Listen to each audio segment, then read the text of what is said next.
भगवद गीता अध्याय 1 अर्जुन विषाद योग से जीवन की 20 महान सीखें प्रस्तावना। नमस्कार साधकों, आज हम सुनेंगे भगवद गीता के पहले अध्याय अर्जुन विषाद योग से वे 20 अनमोल जीवन सूत्र जो हमें सिखाते हैं कि कैसे विषाद से ज्ञान की ओर, भ्रम से सत्य की ओर और दुख से आत्म शांति की ओर यात्रा की जा सकती है। कुरुक्षेत्र केवल युद्ध भूमि नहीं थी, वो मानव मन का प्रतीक थी, जहाँ हर व्यक्ति अपने भीतर के संघर्षों से जूझता है। आइए जाने वे 20 गहरे संदेश जो आज भी हमारे जीवन को दिशा दे सकते हैं। अध्याय 1 से टॉप 20 जीवन सीखे 1। हर मनुष्य के जीवन में एक न एक दिन कुरुक्षेत्र आता है, जहाँ सही और गलत के बीच चुनाव करना कठिन हो जाता है। असली युद्ध बाहरी नहीं अंदर का होता है, अपने भ्रमों और असमंजस के खिलाफ। 3 कर्तव्य से भागना दुख को और गहरा कर देता है। 4 भावनाएं सुंदर हैं लेकिन निर्णय हमेशा विवेक से लेने चाहिए। 5 मोह विवेक को ढक देता है, इसलिए सच्चा प्रेम वो है जो धर्म से जुड़ा हो, आसक्ति से नहीं। 6 जो स्थिति तुम्हें तोड़ रही है वही तुम्हें जागृत भी कर सकती है। 7 जब मन भ्रमित हो तब गुरु या ईश्वर से मार्गदर्शन मांगना ही सही मार्ग है। 8 धर्म वही है जो सृष्टि और समाज को संतुलित रखे। 9 कभी दया भी कमजोरी बन जाती है जब वो कर्तव्य के बीच आ खड़ी हो। 10 निर्णय हमेशा भावना पर नहीं, धर्म पर आधारित होना चाहिए। 11 अंतः केवल आंखों की नहीं होती, दृष्टिकोण की होती है।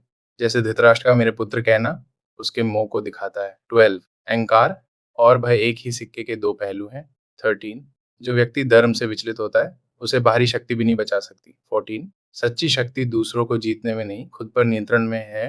15 हर संकट आत्म विकास का अवसर लेकर आता है। 16 जब मन कांपता है तब आत्मा बोलना शुरू करती है। 17 परिवार का प्रेम पवित्र है पर सत्य और धर्म उससे भी ऊंचे हैं। 18 मोह में लिया गया हमेशा भ्रम पैदा करता है। 19 धर्म का मार्ग कठिन जरूर है लेकिन वही सच्ची शांति तक पहुंचाता है। 20 हर अर्जुन के भीतर एक कृष्ण छिपा है जो तब जागता है जब हम विनम्र होकर मार्गदर्शन मांगते हैं। समापन अर्जुन विषाद योग हमें यही सिखाता है कि हर संकट, हर भ्रम और हर दुख वास्तव में आत्मज्ञान का पहला द्वार है। जब हम अपने भीतर के कृष्ण को पुकारते हैं तो जीवन के हर प्रश्न का उत्तर मिल जाता है।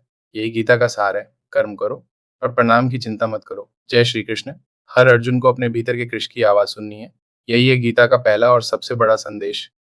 भगवद गीता अध्याय 2 की 15 श्रेष्ठ सीखें प्रस्तावना। इंट्रो अध्याय भगवान श्री कृष्ण द्वारा अर्जुन को दिया गया वो दिव्य ज्ञान है जिसमें जीवन, आत्मकर्म और धर्म का रहस्य बताया गया है।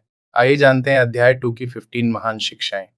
1 आत्मा अमर है। श्री कृष्ण कहते हैं आत्मा न जन्म लेती है न मरती है, शरीर बदलता है पर आत्मा शाश्वत रहती है। 2 मृत्यु केवल वस्त्र बदलना है, जैसे मनुष्य पुराने वस्त्र त्याग कर नए धारण करता है वैसे ही आत्मा पुराने शरीर को छोड़ नया शरीर लेती है।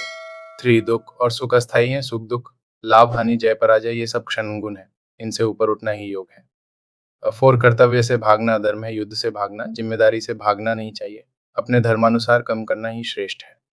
5 फल की चिंता मत कम करो परंतु फल की आशा मत रखो, यही निष्काम कर्म का सिद्धांत है। 6 मन को स्थिर रखो, जो व्यक्ति परिस्थितियों में संतुलित रहता है वही सच्चा योगी है। 7 ज्ञान और कर्म दोनों आवश्यक हैं, ज्ञान से अज्ञान मिटता है और कर्म से संसार चलता है, दोनों का संतुलन ही जीवन का मार्ग है।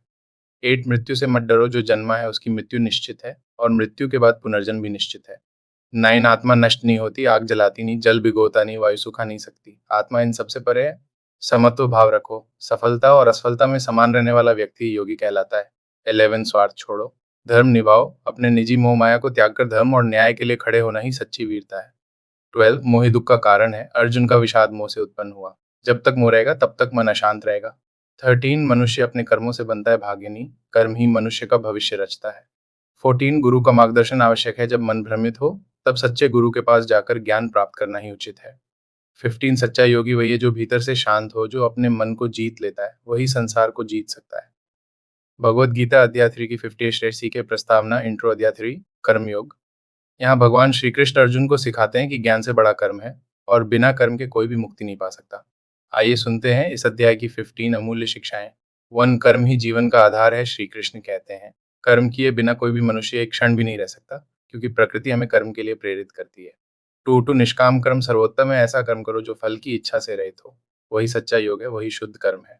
3 संसार की सेवा ही पूजा है, जो दूसरों की भलाई के लिए कर्म करता है वो वास्तव में भगवान की सेवा करता है। 4 स्वार्थ के बिना किया गया कर्म ही यज्ञ है, हर कर्म जब समाज और ईश्वर की भावना से किया जाए तो वो यज्ञ बन जाता है।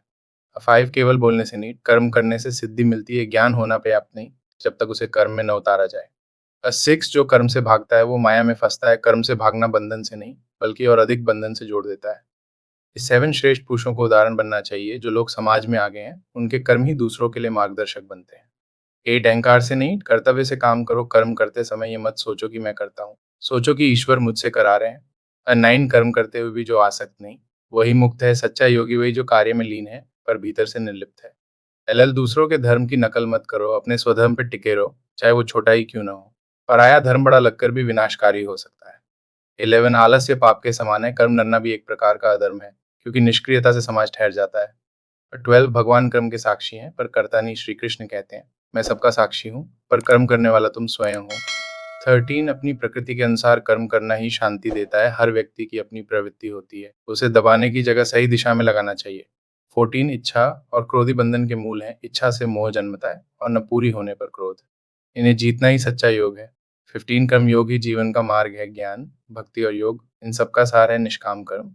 कर्म करते हुए भी शांत रहना ही परम ज्ञान है। उपसंहार आउटरो अध्याय 3 हमें ये सिखाता है, कर्म से भागो मत, कर्म में भगवान को देखो। जब तुम बिना फल की इच्छा के कर्म करते हो, तभी तुम सच्चे कर्मयोगी बनते हो।